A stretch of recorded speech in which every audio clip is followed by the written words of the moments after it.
झारखंड में कोरोना ने एक बार फिर से कहर बरपाना शुरू कर दिया है। कोरोना की दूसरी लहर पहले की तुलना में अधिक खतरनाक बताई जा रही है। राज्य के अधिकांश जिले कोविड की चपेट में हैं। कोरोना महामारी से समाज के सभी वर्ग प्रभावित हो रहे हैं। सबसे ज्यादा प्रभाव छोटे दुकानदार और रोज कमाने खाने वालों पर पड़ रहा है। झारखंड हाई कोर्ट में बड़ी संख्या में छोटे दुकानदार, कोर्ट के कार्यों से जुड़े लिपिक, मुंशी और अन्य लोग हैं। इन सभी की आजीविका कोर्ट के भरोसे चलती है। वर्तमान में कोरोना के चलते केसों की सुनवाई वर्चुअल मोड से हो रही है, जिससे पूरा व्यापार चौपट हो गया है। हालांकि बीच में जैसे तैसे कोर्ट में कामकाज प्रारंभ हुआ, लेकिन फिर से अब वही स्थिति हो गई है। आखिर इनकी कैसे गुजर बसर होगी, इस कोरोना ने इनकी कमर तोड़ दी है। कोर्ट परिसर में लिट्टी का ठेला लगाने वाले दिनेश यादव ने बताया कि धंधा मंदा पड़ा है। लॉकडाउन के पहले ठीक ठाक कमाई हो जाती थी, लेकिन स्थिति खराब है। परिवार चलाना मुश्किल हो रहा है। कैसा चल रहा है अभी? धंधा पानी अभी नहीं चल रहा सर, पहले चल रहा था ठीक, अभी तो एकदम पूरा डमाडोल है सर। बिक्री बच्चा तो उतना नहीं है, इसी तरह से चल रहा है। रोटी भी नहीं चल रहा है।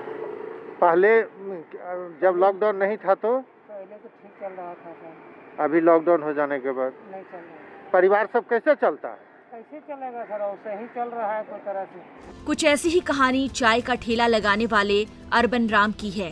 उन्होंने बताया कि सामान खरीदने के लिए पैसे नहीं हैं, दुकान बंद रहेगी तो घर का गुजारा कैसे करेंगे।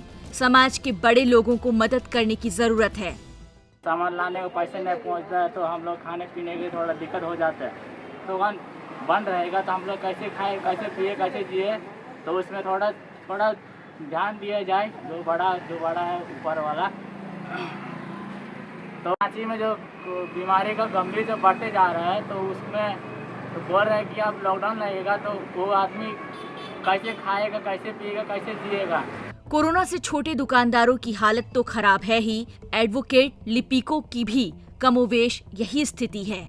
एडवोकेट लिपिक मोहम्मद इमरान हसन ने भी कुछ ऐसा ही दर्द बयां किया। उन्होंने बताया कि छोटे दुकानदारों का व्यापार पूरी तरह से चौपट हो गया है। उनको कोई मदद नहीं मिल रही है। सरकार को उन पर ध्यान देना चाहिए। लॉकडाउन में सर यहाँ पे बहुत से कठिनाई है। यहाँ का डेली मजदूर जो है, डेली का कमाने वाले, उन लोगों को सबसे ज़्यादा दिक्कत हो रही है, क्योंकि उन लोगों को कोई काम नहीं मिल रहा है। सरकार इस पर्पज़ पे कोई ध्यान नहीं दे पा रही है। रोज लोग आते हैं, कुछ लोग कमा नहीं पाते हैं। इस विपदा से हाईकोर्ट के मुंशी भी प्रभावित हो रहे हैं। मुंशी मोहम्मद ने बताया कि कोरोना ने सब कुछ तबाह कर दिया है। कोर्ट में कोई नहीं आता है, कमाई बंद है। हालत ये है कि कभी एक टाइम का खाना मिल जाता है तो कभी नहीं मिलता। हाईकोर्ट में मुंशी हैं वकील साहब के साथ। पहले कमाई धमाई हो जाता था, अभी थोड़ा स्थिति गंभीर है। अभी तो कोई आता जाता भी नहीं है। ऐसा है लॉकडाउन से कि एक टाइम खाया, एक टाइम नहीं खाया, आया तो आया, नहीं तो गया। कोरोना महामारी से चारों ओर हाहाकार मचा है। इस बेरहम बीमारी ने सब कुछ उथल पुथल कर दिया है। गरीब दुकानदार और रोज कमाने खाने वाले सड़क पर आ गए हैं। झारखंड हाईकोर्ट परिसर के ऐसे अनेक लोगों के सामने अब भूखमरी की नौबत आ गई है। वे अब सरकार की ओर हाथ फैला रहे हैं। नीरज नैन चौधरी, ETV भारत, रांची।